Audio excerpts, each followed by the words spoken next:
also what got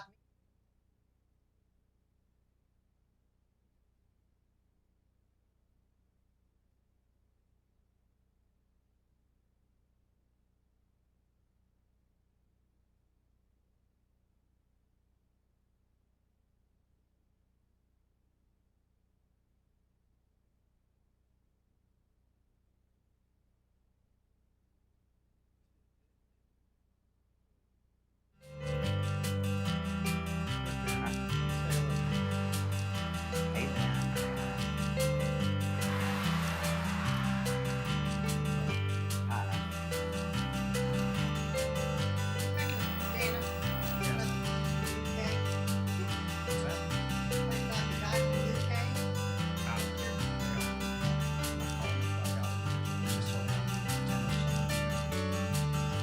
All right, we are live. Welcome to Thursday, May 28th, Capital Investment Committee. Capital Investment Committee meeting will limit physical access in the meeting room due to current limitations on public gatherings. Accommodations have been made to ensure that the public is able to participate in the meeting. The public may participate in the following ways: watch the meeting on Franklin TV or the City of Franklin website, watch the live stream through the City of Franklin Facebook and YouTube accounts. You can also call in to the conference meeting and let your voice be heard at 1-615-550-8420. Callers will be unmuted and given an opportunity to comment during the meeting at specific times. Limited viewing will be available in the lobby of City Hall. You may hang out with Linnea, one of our city recorders, and she's thumbs up, or to watch the live video. The public may email comments and questions prior to the start of the meeting to recorder@franklintn.gov to be read aloud. Our YouTube channel is youtube.com/user/City of Franklin, and our Facebook is facebook.com/City of Franklin. And of course, our city website is franklintn.gov/Franklin-TV. So, with that being said, we will call the meeting to order. Item number 1 is consideration of Resolution 2020-73, a resolution declaring that the Capital Investment Committee shall meet on May 28, 2020, and conduct its essential business by electronic means rather than being required to gather a quorum of the members physically present in the same location because it is necessary to protect the health, safety, and welfare of Tennesseans in light of the COVID-19 outbreak. So, I don't think we have any discussion on that, but we do need to take a roll call vote. So, Second. all right, I'm gonna just start with Dana. How do you vote? I vote yes. All right, Bev, Yes. Margaret? Margaret may be trying to reconnect. And then I vote yes, so we will move forward, and that passes 3-1. Angie, I do not have my roster checker thing. Sorry, excuse me. All right, item number 2 is approval of minutes. Consideration of approval of minutes for the April 23rd, 2020 Capital Investment Committee meeting. I'll entertain a motion. Move approval. First, second by Bev Berger. All right, we will do a roll call vote. Dana, how do you vote? I vote yes. Bev? Yes. Margaret? Still probably trying to reconnect. And myself, I vote yes. So that passes 3-1. New business, item number 3, consideration of a professional service agreement, City of Franklin contract number 2020-0140 with Revere Control Systems Incorporated for the, telemetry system. Thank you. Maintenance contract in the amount of $31,000 for the Water Management Department SCADA system. Michelle.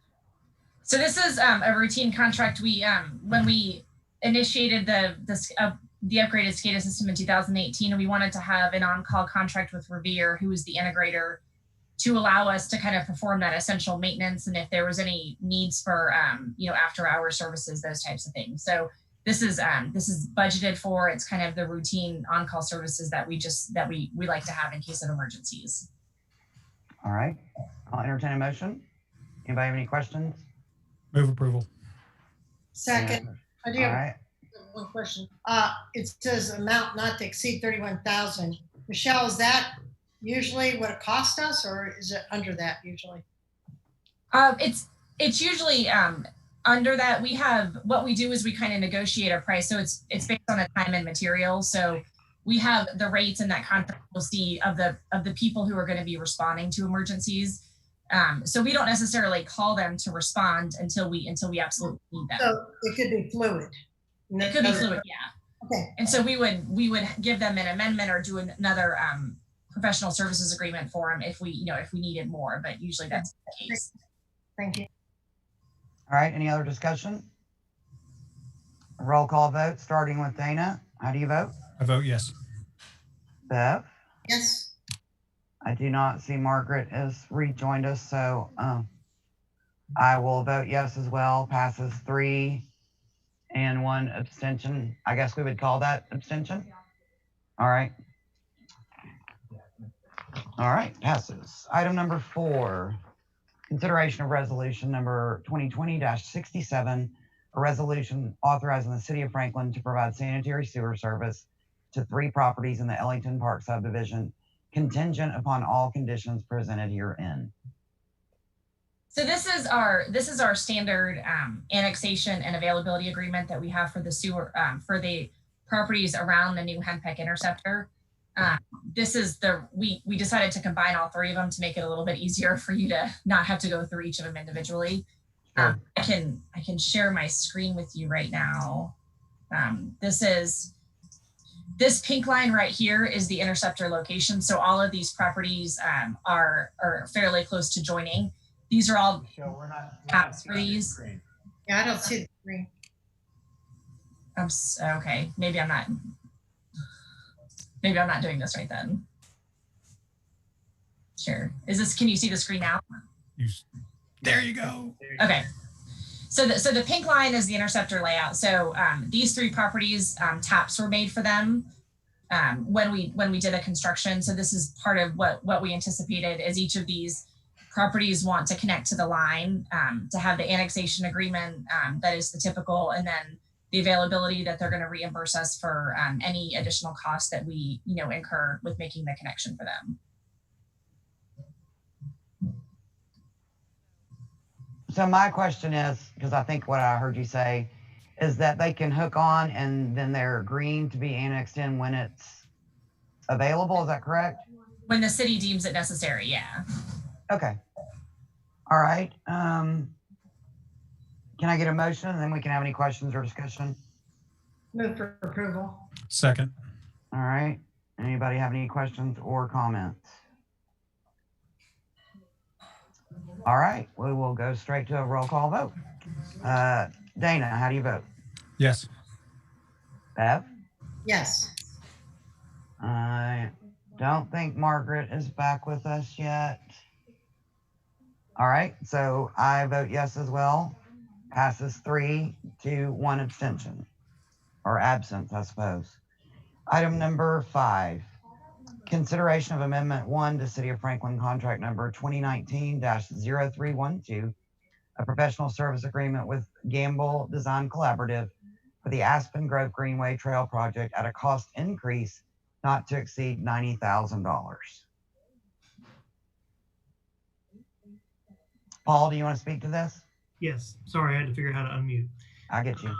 So the city administrator approved on behalf of the board, given the authority that you all have granted, a contract with Gamble Design Collaboratives to do an initial phase of preliminary layout. As part of that, we asked Gamble Design Collaboratives to go meet with the property owners. He's worked with many of them prior to as part of site development, to work with them to identify the best location to place this trail. And this is one of the projects approved by the Board of Mayor and Aldermen as part of the CIP.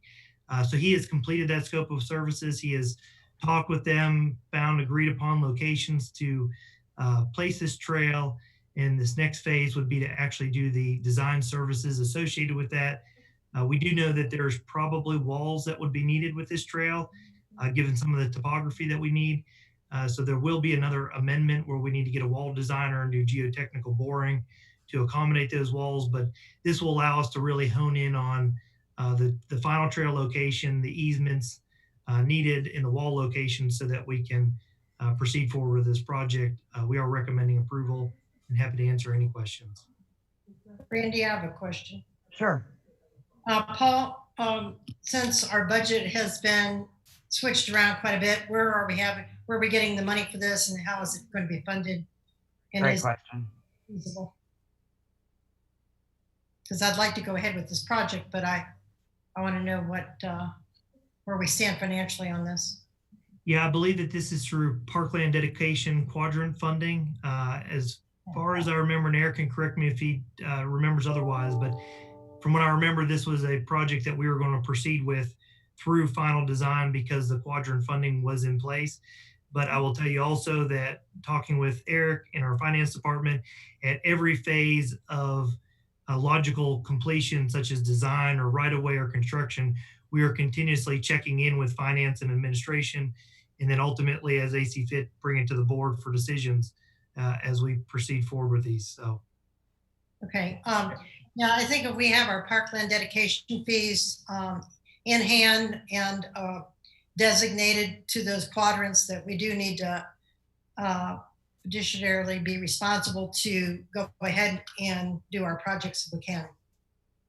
Thank Yeah, you. let me just confirm that that is Parkland, that quadrant funding from that area in Parkland. And as you remember, we kind of had a time frame. We wanted to get those dollars expended within that time frame. So this is helpful in doing that.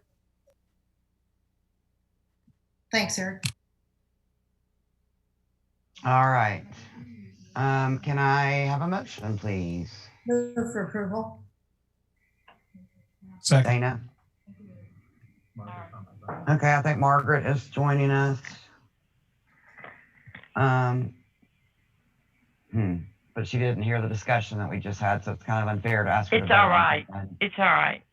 Well, what it is, Margaret, is we're voting on $90,000 cost increase for the Aspen Grove Greenway Trail Project, item number 5. And the money, Okay, item 5. Yes, ma'am. Got you. All right. you might tell her the money is coming from Parkland dedication fees. Yes, ma'am. Money is already collected from the Quadrant Parkland fees. Okay. You ready to vote? Did you Yes, call on ma'am. me? I'm fixing to Okay. say, Margaret Martin, how do you vote? Yes. Yes. Dana McClendon, Yes. Beverly Berger, Yes. and myself, Randy Blanton. I vote yes as well. All in favor, it passes unanimously. I will say, Eric, I just realized we have not been seeing if there's anybody on the phone. So I apologize for that. Good catch. Let me check on the phone, but I have not heard anybody chime in. Any citizens on the line that wanted to comment about items on the Capital Investment Committee agenda? We are on item 5 right now. Anyone on the line? I apologize for that, but looks like we didn't miss anybody. So, all right, item number 6, consideration of draft amendment to the City of Franklin contract 2019-0139, a professional services agreement with Barge Design Solutions, Inc. for the design of the Southeast Multipurpose Complex Park at a lump sum cost increase of $120,200. Paul, Which one is that? item number 6, Margaret. Number 6. Yes, ma'am. Okay. So this amendment is a result of multiple things. Of the initial design phase, they laid the inclusive playground out on top of our sewer main, which it still is. It's just the sewer is 20 foot deep, and we cannot do that. And so therefore, we're gonna have to relocate a good portion of the sanitary sewer. We've asked them to redesign it to push it over farther to the south to accommodate the sanitary sewer. We're still gonna have to relocate a good chunk of it, but we need to make sure that that sanitary sewer is maintainable long-term. And so they had to move the roadway. Also working with our parks department, they have made a few changes to the size of the building and storage building, which requires some additional architectural services. And this amendment allows for those design modifications to be included. I'm happy to answer any questions. All right, motion, anyone? I'll move approval. Second. Second from Margaret, is that correct? Yep. All right, any questions or discussion? I will say I sit on the inclusive playground committee, and they did, flip flop where the playground was going to be, but it did not lose any square footage of what the proposal was for the footprint of the playground. So that was great news to us as a committee. So it was a great catch to go ahead and get that done on the front end. So I will do a roll call vote, starting with Margaret. How do you vote? Yes. Dana? Yes. Everly? Yes. And I vote yes as well, making it carry unanimously. Probably should have checked the phone before we voted, but Any citizens on the line to talk about the design for the Southeast Municipal Complex? Nothing? hopefully moving forward. All right, sorry about that, guys. Item number 7, consideration of draft amendment 1 to City of Franklin contract number 2018-0063, obviously an oldie but goodie. Professional services agreement with Alfred Benish and Company for the design of West Main Street bridge widening at a lump sum cost increase of $14,185. This would be Margaret's bridge project, right? Yes. All right. All right. Do you want to, before we discuss it, do you want to, what? Let's let Paul speak first and then you can have it. Okay, I move for approval. Okay. Second. All right, Paul? So this is some items that were not included. The design is pretty much 90% complete minus final city comments.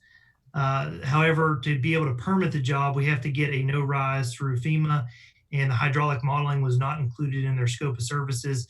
So that's what this amendment covers. It also covers some additional survey that we had them pick up out there that was needed to accommodate the project.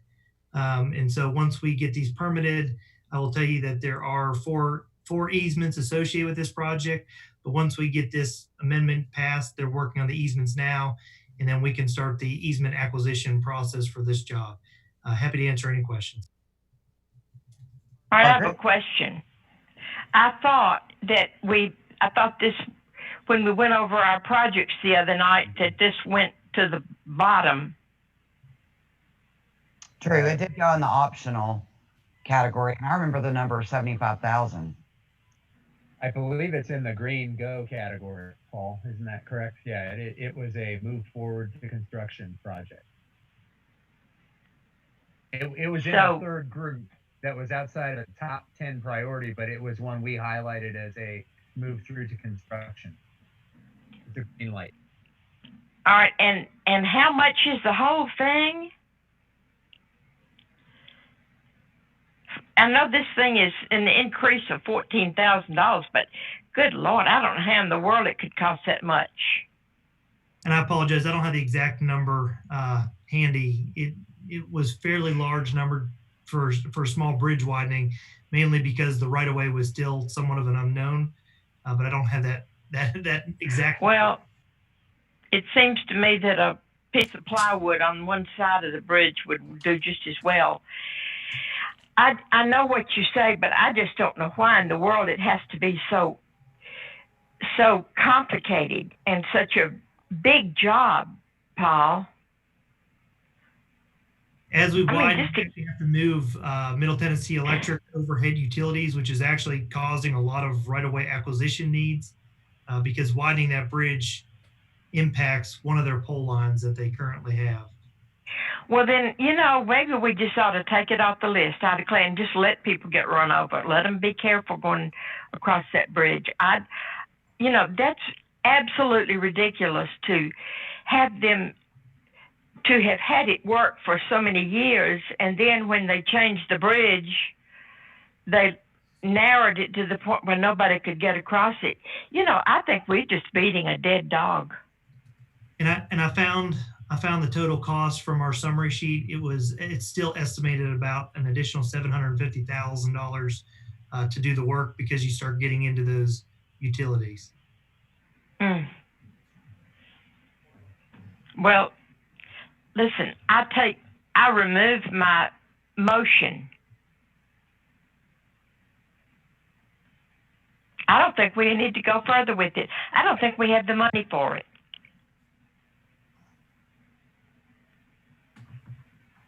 So I'm gonna need a little bit of guidance on how to proceed if she's removing her motion.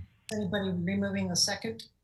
I didn't second that, did It I? never No, even Dana got a did. second, really. I thought I Yes, ma'am, seconded it. Dana did. Dana seconded it. If you're wanting to withdraw the entire project, that's a little different discussion. You know, we advanced Don't it you- for you. Eric, don't you think that's a good idea to just withdraw the whole thing? Well, we've had a ward alderman who's advocated very strongly for this project, honestly. And so the rest of your board colleagues have supported it to this point. If you want to change that approach, that is up to you. This has been a project you've pushed for, so I really think you ought to lead that if you want to withdraw the project overall. Well, I want the people to be able to get to town. I would like that to happen.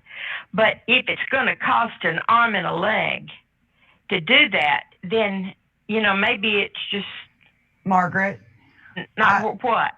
and I understand what you're saying. I think that us as a committee, we saw the people come and volley for this project. And what I would say as a encouragement to stay the course is, and I would need some backup from Paul or Vernon.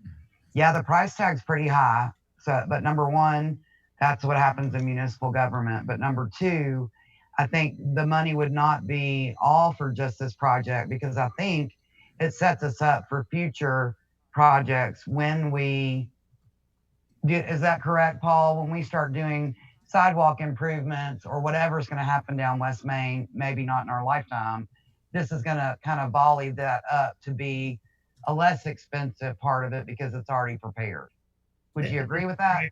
That is correct. We've set it up so that if West Main is one day widened to a 3-lane section, that this will ultimately accommodate a good portion of that.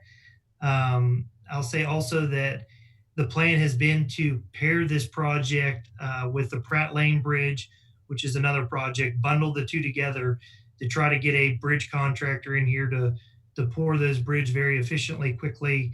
And I'll tell you, the last two bids, and I can't guarantee that this is going to continue, but the last two bids that we've taken, we opened Battle Avenue today. We've already seen the competition soar and prices reduced substantially on these last two bids. I hope that will continue to some degree because we have a lot of projects out to bid or we're preparing for bid. But my recommendation is we at least stay the course to get to the final design portion, which is a logical termini for the project. We can certainly check back in with the full board at any point in time prior to right away or prior to construction. Madam Chair, Yes, Dana. I'm going to take Ms. Martin off the hook. I'm going to make the motion that we approve this item, and I'm going to, I'll advocate that Ms. Martin not vote against the Margaret Martin Memorial Bridge. All right. Can I have a second? Comment? What was that, Bev? I second that with. All right. So we have a. That would be motion and a unprecedented. second. So any more discussion? We need to check the phone. Ha. I have a comment. Oh, Bev does? Okay. Comment. Okay, let me stop laughing here a minute. Can you imagine being my junior high school teacher? I gotta get myself composed here. Yeah, we've had some strange votes here lately. Paul, it's moving. So let's look at this again. So we're moving forward with the design, correct? And what is that total package costing again? Is it this 69,000? To complete this design is only another 14? $14,000. Right, That's 1485. just the hydraulic design, and the total contract would be, you're correct, $69,000. Okay, so what we're looking at right now, let me get this straight. So we're looking at continuing on with this project with the design at 14,185. Once that's completed, where does that leave us? That leaves us at a point where we'll be able to acquire right away. And it's up to the board, but my recommendation would be to finalize the budgets. We should be able to get really close with our quantity takeoffs and estimated costs associated with these projects. And we'd be happy to bring those back to the board between this project and Pratt Lane and present those estimated costs to see if the desire of the board is to proceed or not proceed. Oh, okay, so after this 14,185, then we would have to move to right away and then purchasing right away, which we don't have any idea how much that is at this point. I don't today, but they're working on the easement documents today so that we can prepare estimates. Okay, and then we would move to the cost for construction. So besides the 14,185, we're looking at cost for right away and cost for the work. But do we have any far out number that we think we might not go over? 100,000, 150,000, 200,000? Do we have any idea? $750,000, what we had programmed in the CIP at this point, I would probably stick with that. But I'll tell you that we're also at a point where we can really fine tune those numbers. Yeah. With a little bit of time, it would take about 2-3 weeks to work with our consultant to do that, and we can absolutely do that for the board. So we're talking somewhere in the ballpark, give or take, whatever, 750,000 for the entire thing, possibly. That's just a ballpark number. The budget for this project is $455,000. What is Let's it? don't trip over I 14,000. thought you said 750. I did too. 455. 455,000. That is what is in your CIP. Okay, I couldn't recall. All right, fine. I'm going with Paul's recommendation on this, that we move ahead on this portion of it for 14,185, and I will. I've already seconded that, so I'm good with that. All right, so any more discussion from the board? I'm gonna ask Eric to check the phones. Any citizens on the line for the item related to West Main Bridge design? Nothing, Madam Chair. Madam Chair, I don't like that. All right, any more discussion on this item before we proceed with the roll call vote? Just said that. Oh, Lord. I'm going to take that as a no. We're going to start with Margaret Martin. How do you vote? All right. Yes. Oh, moment of truth. Dana Of course, yes. and Beth? Yes. I also vote yes. Passes unanimously. Item number 7. I'm sorry, 8. Consideration of draft amendment 1 to City of Franklin contract number 2019-0098, a professional services agreement with Alfred Finishing Company for design of Southeast Park Bridge and Carruthers Parkway intersection improvements at a lump sum cost increase of $47,040. So for this project, essentially the initial package with Benish, our consultant, was to do the design of the intersection and the bridge work. The park obviously requires a substantial amount of utilities. And so this amendment covers the design of those utilities to get them over to the park. We're putting in a reclaim line. We're putting in a water line. We're going to also put in fiber optics. And Atmos Gas has been working with us too to provide gas to the park. And this ESA covers that amendment. I'll say the first phase of the park, which we're looking to bid, includes the bridge, the access, the big infrastructure to get it over to the property. We've returned final comments to them, of which we're hoping again to go to bid with this in the next 60 to 90 days is what we're looking at to try to get this first package out to bid. All right. I'll entertain a motion. Move approval. Move for approval. I'm going to let Dana have the first and Margaret the second. Any discussion? Okay. Any questions? All right, roll call vote. Well, let's check the phone line, Eric. Any citizen comment from the line on item 8 on the CIC? All right. Alderman Martin, how do you vote? Yes. Dana? Yes. Bev? Yes. I also vote yes, making it pass unanimously. Item number 9, consideration of resolution 2020-32, a resolution to award the construction contract, City of Franklin contract 2019-0230 for the Franklin Road Corridor Improvements Project to Civil Constructors LLC in the amount of $12,793,820.10. Move approval. Second. All right. Paul, do you want to say anything about this project? We received 2 bids for this project. Civil Constructors was the low bid. Both bid prices were very, very close. We're excited to move forward with this. William Banks, our project manager, has worked on this very hard over the last few years. And so it's good to see it finally move to construction. Awesome. All right. And so where are we now, Paul? Have we given the bid? Have we awarded the bid? This is the resolution to award that bid. And then when will it start? We're still evaluating when we start. We're working with the contractor on that. You have 2 properties tonight that's on this agenda to close on the right-of-way acquisition portion of it. And then there's also another 4 properties that are outstanding that we have struggled with due to the closures of the courts. And so we're working with the contractor to evaluate time frame and how critical are these properties to actually issuing a notice to proceed. The last thing we ever want to do is issue notice to proceed, the contractor work for 6 months and then have to pull off of the site. So right now, I understand that. Yeah. William and the engineering team, Jonathan, are working on evaluating that with Civil Constructors. Great. All right. Thank you.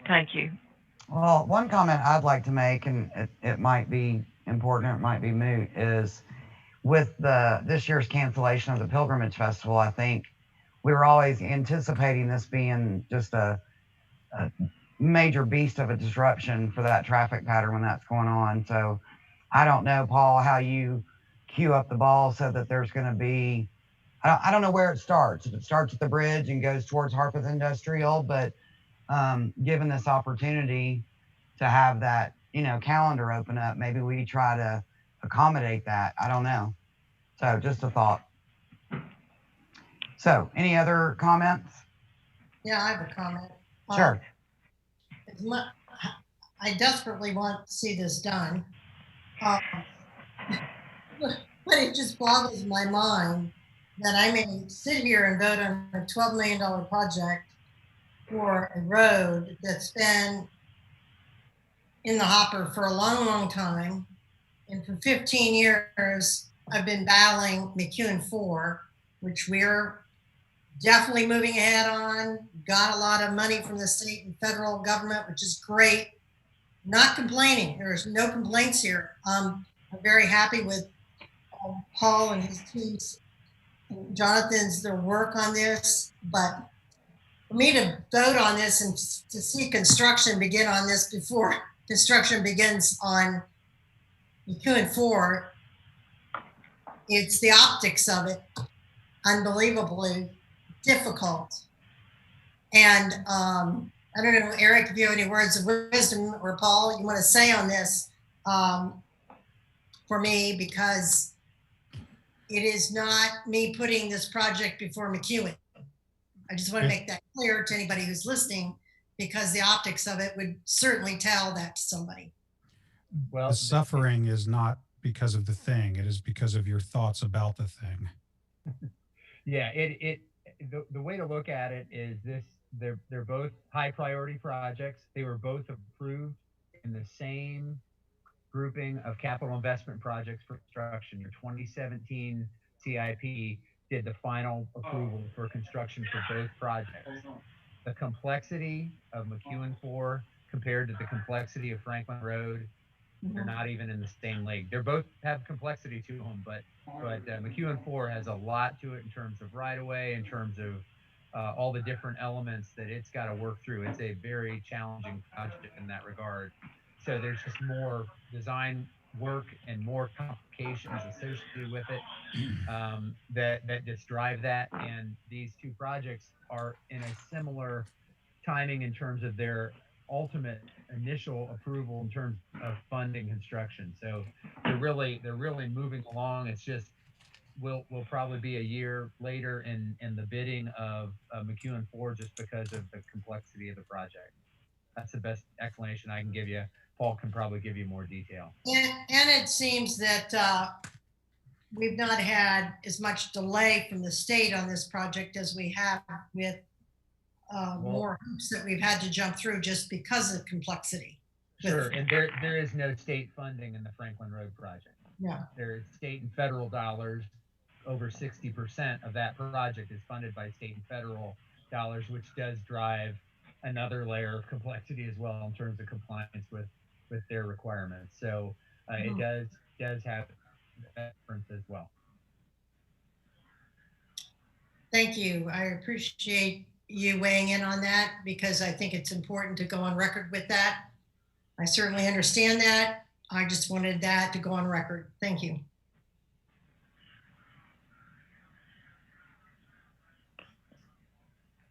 We're going to the phone to see if there's any comments related to the Franklin Road bid award.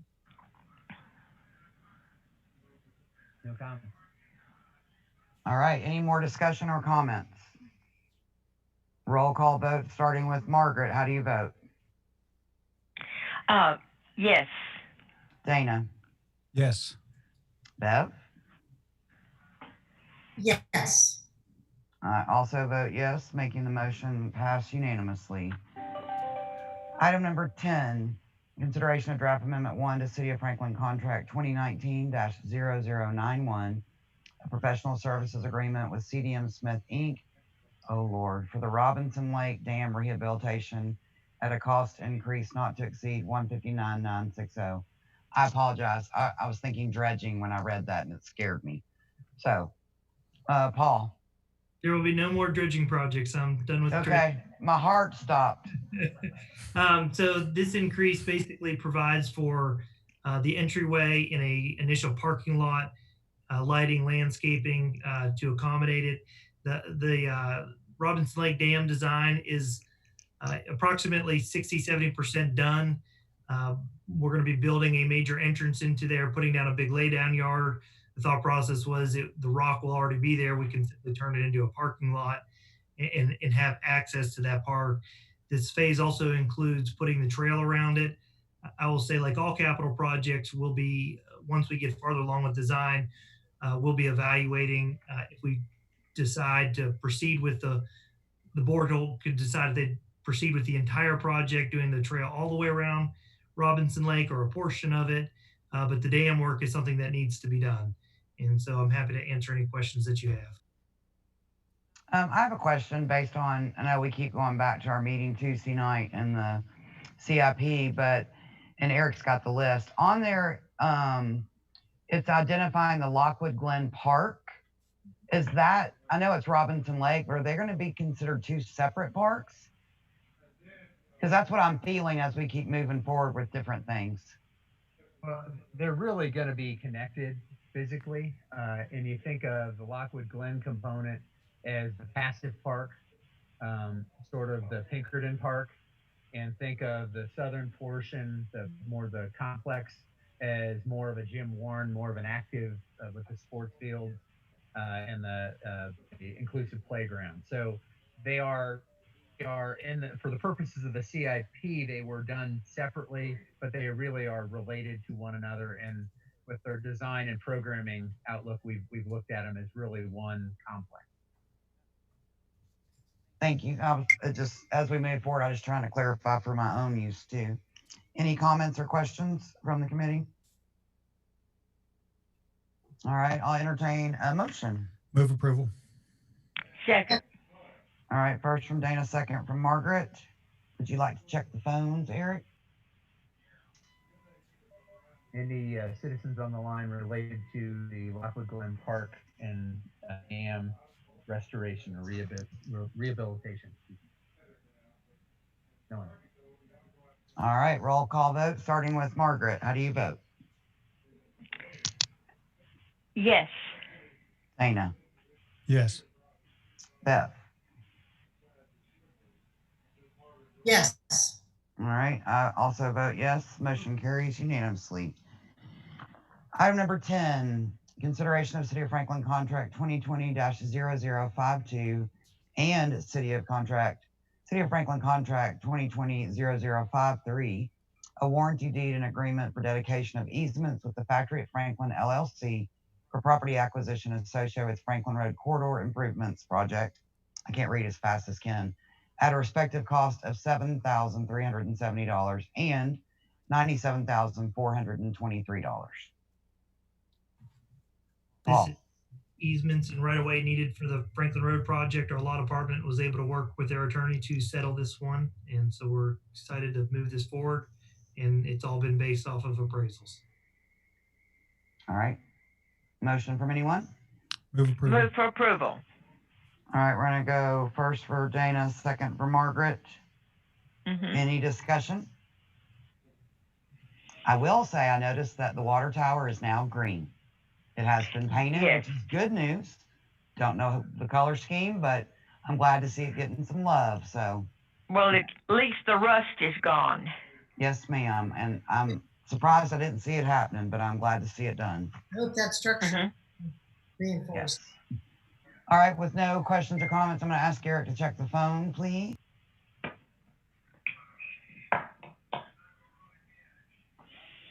Any comments on the line related to this item on the, whatever this is, the Franklin Road property acquisition? Item number 11. No comment. All right, roll call vote, starting with Margaret. How do you vote? Yes. Dana? Yes. Bev? Yes. And yes for me as well. Motion passes unanimously. Item number 12, turn the page. Consideration of City of Franklin Contract 2020-0049. Another double, City of Contract 2020-0050. Oh, and contract number 2020-0073, warranty deed and agreement for dedication of easements, and a Middle Tennessee Electric Membership Corporation right-of-way easement with Franklin 240 LLC for property acquisition associated with the Franklin Road Corridor improvements at a respective cost of $16,852, $34,971, and a freebie at $0. Paul. This is really the same as number 11 with just a different property owner. Our law department was able to settle this. It's actually the same attorney representing both. So our law department was able to settle this one as well. Happy to answer any question. All right, entertain a motion. Move for approval. Second. All right, second from Dana. Any discussion? Eric, you're on with the phone lines, mister. Anyone on the line, citizen comment related to property acquisition for the Franklin Road project? Nothing. All right, roll call vote, starting with Margaret. How do you vote? Yes. Dana? Yes. Bev? Yes. And I vote yes too. Motion passes. Item number 13, consideration of draft resolution 2020-90, a resolution declaring certain right-of-way located between the properties at 931 and 935 Glass Street as surplus. Move approval. All right. Second with question. Okay. Any explanation? Paul, do you want to explain? Paul, you're needing to unmute, sweetie. There you go. Thank you. I'm sharing my screen right now. You should be able to see Glass Street there. The alley that we're abandoning is highlighted in blue right here. Generally, our policy has been to abandon alleys in their entirety. This one was a little bit of an exception because we've abandoned half of the alley already to one property owner. And so we only have half an hour alley left. The remainder of this alley still has public access to Green Street, and therefore we decided to bring this forward and recommend approval of abandoning the other half of this portion of the alley. Happy to answer any questions. All right, I have a question. Are you going to abandon the other to the other neighbor or to the same neighbor? So we already abandoned half of it to the one neighbor, and we only have half of an alley left. We're abandoning the remaining half to the other neighbor. So they each got their proportionate share of this alley. Yeah. That answers Yeah, your- that's what we've done in the past. That's good. All right, that's good. Okay, that's all I wanted to know. All right, any other discussion or questions? All right, Eric, would you like to check the phone? Any citizen comments on the line related to the property abandonment on Glass Street? Nothing. Roll call vote, starting with Margaret. How do you vote? Yes. Dana? Yes. Bev? Yes. Also vote yes. Item passes. Item number 14, consideration of draft ordinance 2019-52, an ordinance to establish no parking restrictions on both sides of East Benjamin Drive from Liberty Hills Drive to Freedom Drive.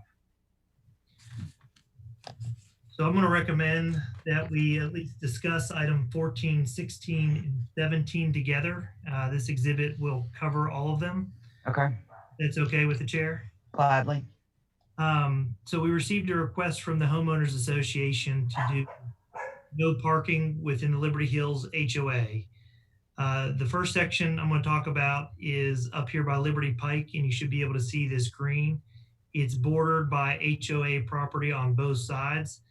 The request there was to have no parking anytime at that location. And that is item number 17 on your agenda. Item number 14, which is the item that we're talking about right now, is East Benjamin Drive, which is located right here. We did a petition zone for it and asked the HOA to petition the residents that were in that red zone that is highlighted. They received 52% in favor of doing a no parking. They only want the no parking to be in effect from 4 p.m. to 6 p.m. and then 10 p.m. to 8 a.m., basically citing safety as their number one concern for wanting to have those hours in effect. We were a little concerned with the number of only 52% in favor of it, but the HOA still would like to proceed with implementation of the no parking in that section. Very similar on Freedom Drive. They had a petition zone as shown here in red. They managed to get 53% in favor of doing the no parking zone with the restricted hours, again, of 4 p.m. to 6 p.m. and then 10 p.m. to 8 a.m. And they received 53% in favor of that. And that is item 16 on your agenda. And then the last area we're showing here is this little Chad Court. They only got 50% in favor of doing no parking restrictions. And so therefore we did not produce an ordinance to bring forward. We told them we wanted to see majority favor prior to proceeding with bringing an ordinance forward to the Board of Mayor and Aldermen. We did make the HOA aware of this discussion today, invited them to join. I'm not seeing anybody. They might be on the phone, but again, this came from the HOA. I'll also say that Adam Mosier, our traffic engineer, this actually started with Carl Boffman. So Adam has inherited this, but he has been involved. He's also on the line to help answer any questions that the board may have. Okay, to proceed, well, I mean, obviously we can discuss it. Can we lump these all together or no? Or do we have to do them one at a time? I'm getting in one at a time. Okay. So, any discussion on any of these three items? Well, on who are you asking for? Anybody? Go ahead, Beth.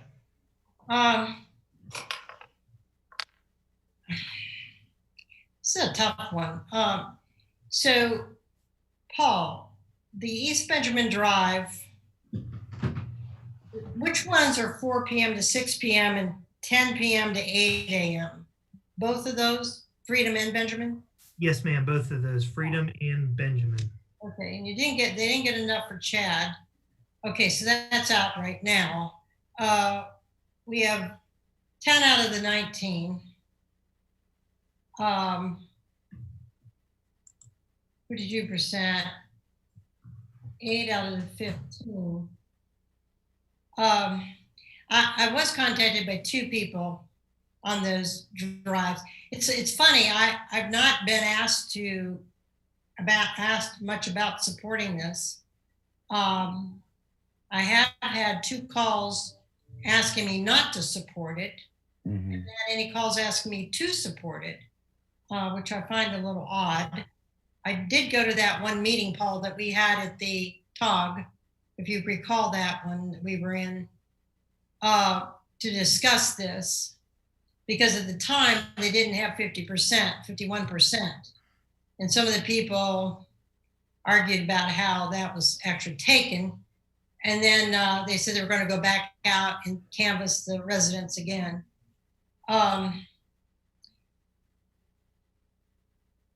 The problem I have with, I can see when it comes down closer to the intersections, I understand that part. And I think what they're talking about, if I recall correctly, about the children, the buses, and that was the issues, I think. Not being able to see kids because there's parking on both sides. We talked about, and I don't know what happened to the parking on one side. I don't know where that went. So now they're saying no parking anywhere. And one of the problems that we have, and we have this consistently with places that had bike lanes, people can't access the front of their homes when the homes are fronting the streets. Here, we're not talking about that particular problem, but we're talking about people having access to their homes for guests. So if you've got a guest there, you all have to get out and move your cars by 10 p.m. or you're in violation. Is that correct? That is correct. I know it states it in the memo, and talking with Jonathan that we did inform that to the HOA to make sure they understood that and they were well aware of it. Well, two of the people that called me said, well, what do we do at Christmas time when we have our family visiting? We can't get everybody in the driveway. We have three other cars coming, and they need to, come and park, and they don't want to chase their guests out at 10 p.m. or their family. Some are coming from out of state. So it's such a catch-22. Certainly understand why they're asking this. I'm not particularly opposed to why they're asking it, but I also see other problems that come along with this. And I don't know what the magic number at 10 p.m. is. What's the magic number of 10 p.m.? Why would 10 p.m. See, from 4 to 6, I get it. People are coming home from work, but I don't know if that catches your bus traffic at 4 p.m. I guess it does. I don't know what time the buses arrive on those streets. Would they be arriving at 3:30? Would they be arriving at 3:45, 3:50? And the 4 p.m. wouldn't catch it? Who's going to enforce this? I don't know, just a lot of questions that I have, and I'd like to hear what the other aldermen are thinking. So I'm going to make a quick comment and try to move this along, because I do want to move it along to the full board, and I would really like to see more people show up, hopefully physically, if that can happen at some point in our lifetime. They'll show up about 2 weeks after we put up the no parking signs. Well, here's my problem. I live in a subdivision, Andover. I've talked about it many times.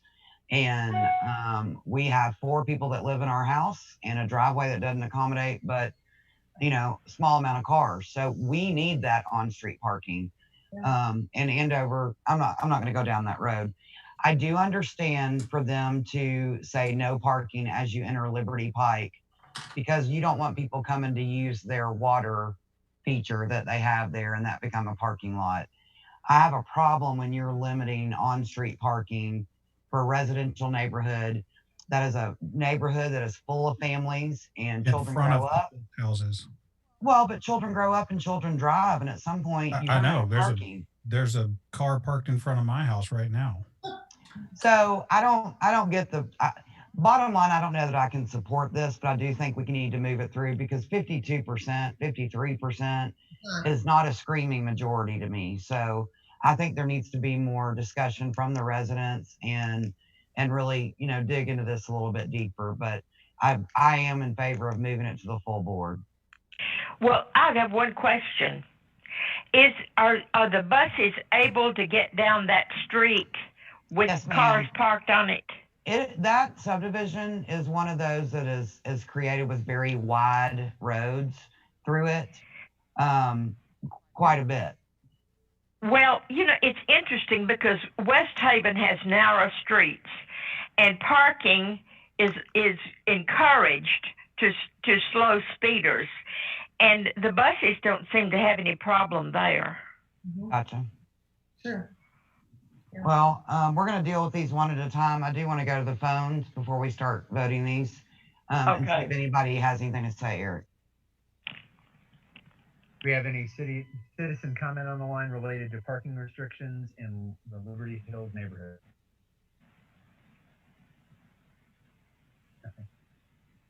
Okay, so any other questions or discussion? And we're just going to take these one at a time and knock them out. We'll come back and pick up 15. Sure. But I guess I need a motion first. I'll move for approval and send it to the full board for, do you Item want 14. each of them? Let me ask, do you want us to put this on a work session for discussion or Yeah. typically? Sure. Okay, we typically, if it's unanimous, we put it on consent, but I sense you all want to have a more complete board discussion. I think that's important. Yeah. So do Yeah. you want to modify your motion, Bev, to include that? Do you want to do each of these areas? I've been told we have to do them separately, so. We're talking about East Benjamin Drive first. I make a motion to approval to send it to the full board for a work session. All right, I have a motion. May I have a second? Second. All right. We have gone to the phone lines. We're going to do a roll call vote. Margaret, how do you vote? Yes. Dana? No. No. All right. Bev? Yes. And I vote to send it to the full board, so it passes 3-1. Excuse me. We're going to skip 15 and come back to it. Item number 16, consideration of draft ordinance 2019-53, an ordinance to establish no parking restrictions on both sides of Freedom Drive from North Royal Oaks Boulevard to East Benjamin Drive. May I have a motion? I'll move for approval. Move for approval to take it to the full board. All right, we're going to go first with Margaret. Well, that's not second with- approval. Well, it's fine. We Move it to take it to the board. understood. Roll Again, call. work session, right? Yes, sir. Yes. Roll call vote. Margaret, how do you vote? Yes. Dana? No. Bev? Yes. I also vote yes. Passes 3-1 to go to the full board. Item number 17, consideration of draft ordinance 2019-49, an ordinance to establish no parking anytime restrictions on both sides of Liberty Hills Drive from Liberty Pike to 250 feet south of Liberty Pike. Move for approval. I move that we do not, well, I don't know how to state it, but I don't think we need to take it to the full board. I would just say no, Okay, I have a motion to to deny. establish this, not to do it, because I it didn't get understood. 50%. I agree. So may I have a second on that? Wait, this one did. This one had 100% HOA. This one got 100%. I thought it did not. Point of order here. Are we not voting on Liberty Hills Drive at Liberty Pike? So Margaret, yes, Margaret, you're saying that you don't want any parking here. You're going to agree with the 100%. I think the 100% said, no, wait a minute. Do they want it or not? They do not want it. They do not want it. Then I say, do not give it to them. No, wait. It is Hold on. 100% for no parking. We're looking at this item, if I'm not confused, this item is right up there, right off of Liberty Pike where there's no home frontage. And it's basically to keep people from parking and using the pond. Right there at the entrance to the subdivision. That's how I There's understand it This as is well. not parking in front of anyone's house. Paul, is that Okay. correct? I was looking at Chad Court. We're not there yet.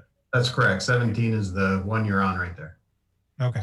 That is, just to clarify again, Dana is absolutely correct. When you turn in on Liberty Hills Drive off of Liberty Pike, it's the first area right there by the lake with no houses fronting that area. They're just trying to keep it so people can actually come in. And there's a median in the middle that separates that as well. So let's start over. Who wants to make a motion? I'll make a motion for approval. Yes. For approval, and that we put it on the consent agenda for June 9th. well, yes, 29th. What date? June 9th. June 9th. All right. May I have a second? That one I'll second. All right. Probably will not be on the June 9th. It would probably be pushed to the second June meeting, if that's okay. All right. What would the date be there, Angie? 23rd. All right, I amend my motion to the 23rd of June. Understood. All right. We'll roll call All right. vote. Now, wait a minute. We're voting not to have any parking at all. As you enter the subdivision in that Yes. one area. Yes, ma'am. That's Yes. what we're going to vote no against. Or Okay. that's the motion. So we're going to Sorry. vote no. All right. That's how I'm voting. Wait, No. Okay. A yes vote means there will be no parking. Absolutely. Oh, So we're going to okay. start with Margaret. How do you vote? Yes, for no parking. Dana, I vote yes. Bev. yes. I also vote yes. So we got rid of 2 out of the 3 issues are going to move forward. One we have decided upon after the June 23rd consent agenda.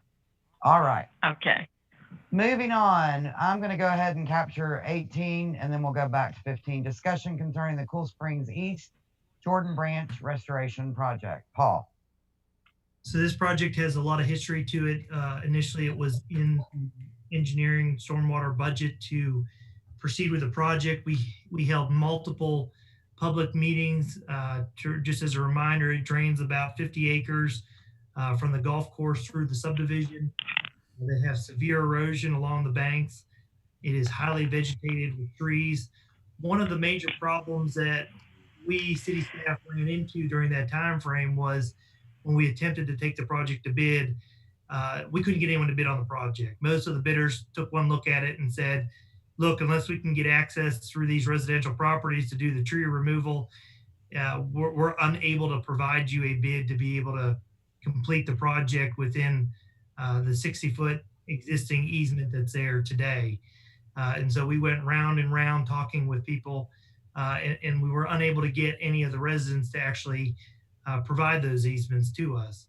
And so the project, eventually we moved on to prioritizing our capital projects. This one did not fall in the funding category to be funded. It was ranked 24 as part of the weighted ranking and 29 as part of the non-weighted ranking.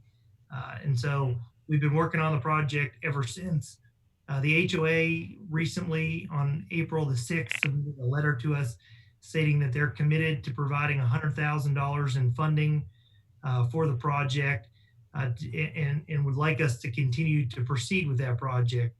So assuming the board wants to continue to proceed with this project, the city staff recommendation is still to require the HOA to be responsible for the tree removal, with one of the big factors being we don't have access through these properties, and to try to acquire those would be extremely expensive and add to the project cost. The financial impact based on our latest estimate, the tree removal is estimated to be around $400,000. Grading and stabilization. Paul, we're losing you. Can you Sorry. say the last minute or 30 seconds? I will repeat. So the HOA, our recommendation as a staff is to require the HOA to enter into an agreement with us ultimately, but require them to be 100% responsible for tree removal. The drainage easement and ditch still flows today. There is some severe bank erosion, but that cannot be fixed until the trees are removed. Again, the HOA's agreed to dedicate $100,000 to the project.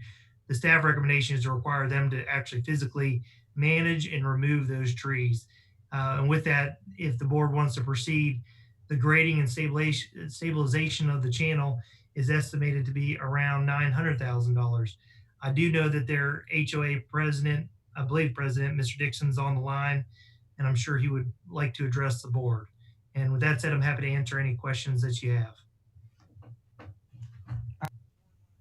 Does the board, does anybody have any questions before we go to Mr. Dixon? I'll just say, thank you, Paul, for that background and for bringing us up to date again. This,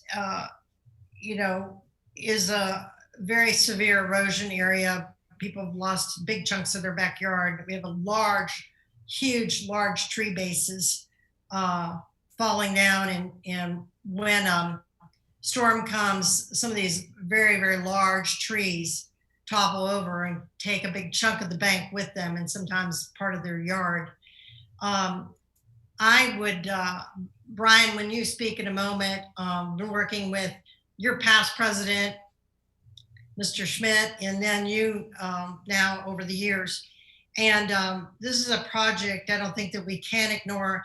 And we actually went out to bid thinking we had the money at one time, we were going to fund this. And then because it was an odd situation that we could not get bids, I mean, everybody and their brother was way too busy.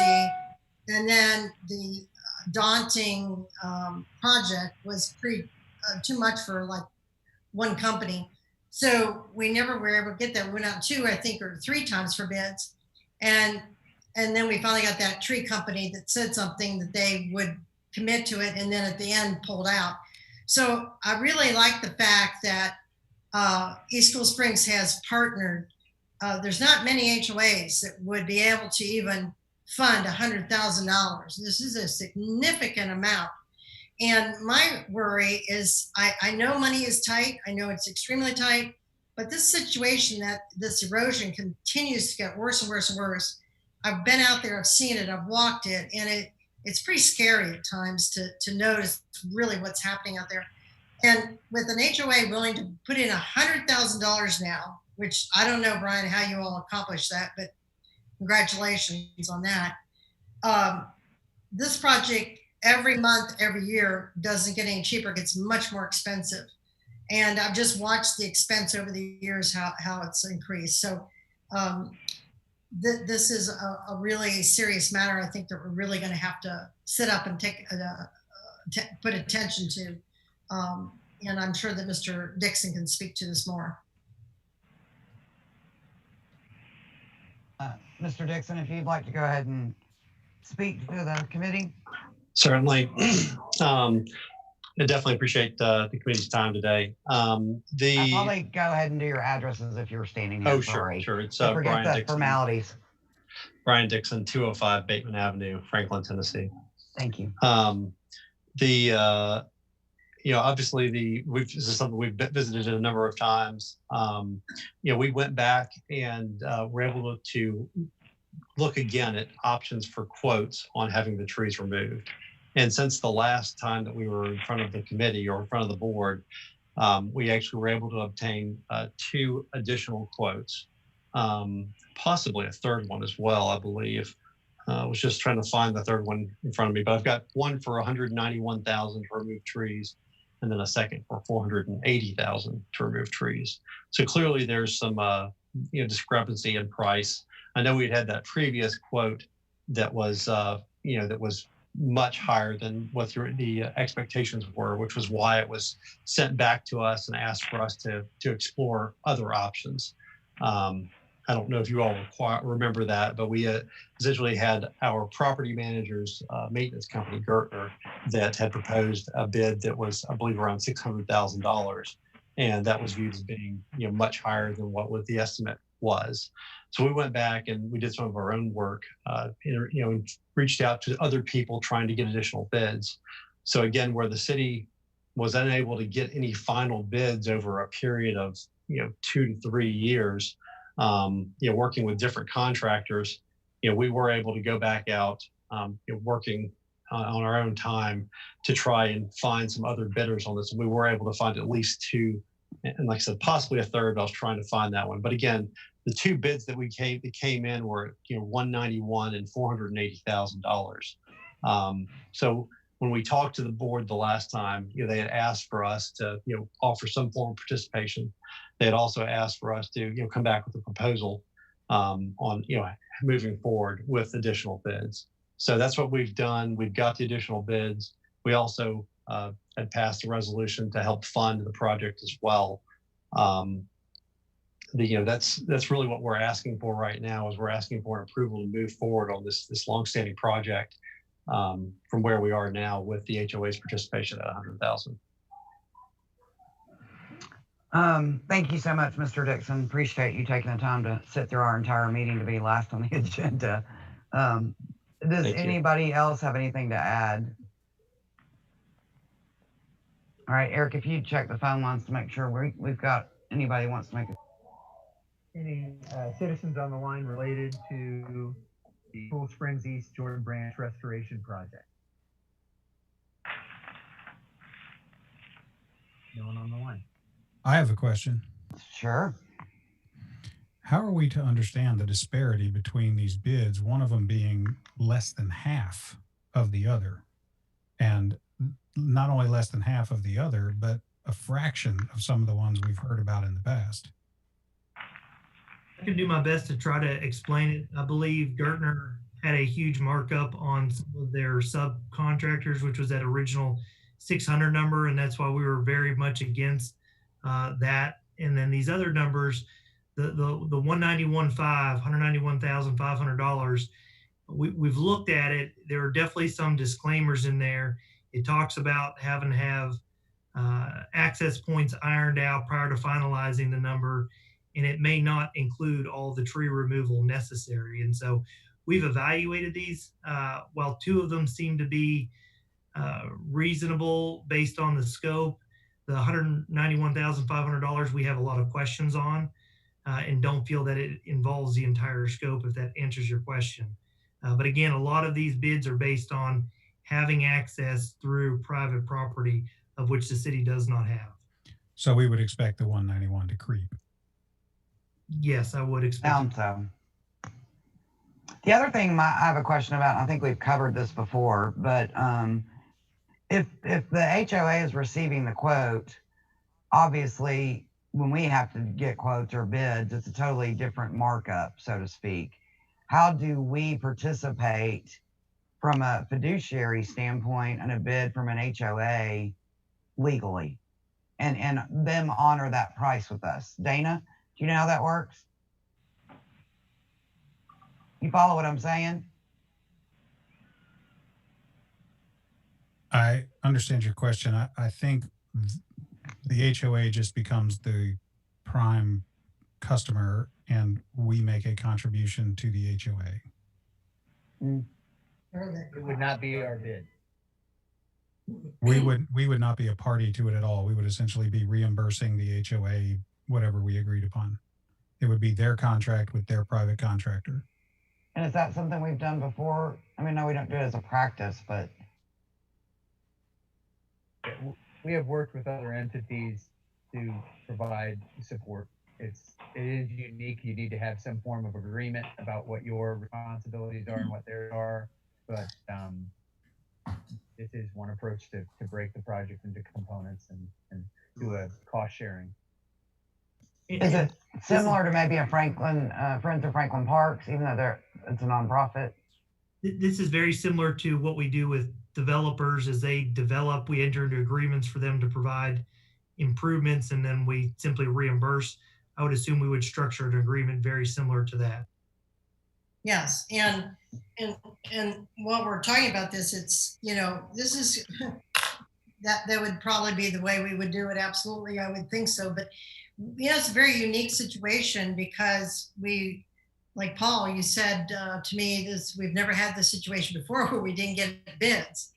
And I think it could have been, just the timing with so much going on with our economy and all the jobs, but it was also, we understood the daunting task of the entire budget. So I think breaking the budget up and having the HOA be responsible for the tree removal on their property and on their private properties of their homeowners is a little bit less should I say, involved where less involved, whereas would be the city would be it's always extremely difficult because we have to get permission for every homeowner and the HOA and with them working on their own property and with their own residents, it's much more doable of a project. So it's really different. All right, so we have no motion on the table. So if anybody wants to make that move. I'll make a motion to send this on to the full board. Paul or Eric, do you think it needs to go to a work session before again? Yeah, absolutely. This is All right, not in your capital funding project. Yes. At this time. Yeah, because it got pushed back down. Yeah, so I'll make a motion that it goes to the full board for a work session. Paul, what date would you recommend? It would be that second June meeting. June 23rd. Yeah, then my motion is to move it to a full board meeting for work session of June 23rd. Second. All right, second by Alderman Martin. We've already checked the phones. All right, so we're gonna do a roll call vote, starting with Margaret. Yes. Dana. Yes. Bev. Yes. I will also vote to move it forward, so it passes unanimously. Thank you, Mr. Dixon. Thank you all. Yes, thank you. Item number 15, excuse me, capital projects dashboard and status updates. If anybody has, in light of time, we've been here a while. If there's any projects, we've talked about some of the most important ones that, well, they're all important, so let me rephrase that. Some of the top ones that we've discussed. So looks like Paul's going to show us Project 30. So, Paul. Open up to any questions about projects that you may have. I just have a real quick question. Paul, can you remind me one more time about the lights, Middle Tennessee Electric lights over there by the roundabout, and when they're going to be put on, if you made any progress with them, and also the other portion on McEwen into the roundabout, I think was the city's responsibility, or can you refresh my memory what's happening there and give me a timetable? And I apologize, Jonathan is out today. And so I do not have a time frame. I know they're working on the lighting issue, and I know we're trying to get this contract totally complete. And he's also working with the street department to look at options on the other traffic island, but I do not have a time frame at this point. All right, well, could you get back to me, say next week on that? I'll remind you, but we have a problem coming down the other night on Cool Springs Boulevard when it was raining. It was very, very dark, and a deer came out and people couldn't see. It was very difficult because the lights are all out, and it's making it very difficult to see in the evenings. And then when the rain comes, it's making it more difficult. So you can just follow up. I'd appreciate that. Yes, ma'am. How are we doing the right of way offers for the right of way? How many have we made on the McEwen 4? We have 3 appraisals in right now. They're being cleared by TDOT, and I'm hoping that those offers are going to start going out next week. But due to the federal guidelines on it, we're trying to get TDOT to review and approve the appraisals and offer amounts prior to making those offers. And so that's being actively worked on. Sarah Roop is our new interim right-of-way acquisition agent. Ben Worley recently has moved to the street department to take a position there. And so she's stepping up, and she's got experience doing right-of-way acquisition. And I know she's working on that as one of her top priorities and first projects that she's gotten to do in this new role. Okay, thanks. All right, I'm going to move us along because we've got another meeting behind us at 5:30. So that's what I get to do as chair. Watch me go. All right, I will entertain a motion to adjourn. Move to adjourn. Why did I know it would Second. be you? Second from Margaret. Roll call vote. Margaret, how do you vote? Yes. Dana? Yes. Bev? Yes, I as well. Thank you so much. See y'all next time. thank you.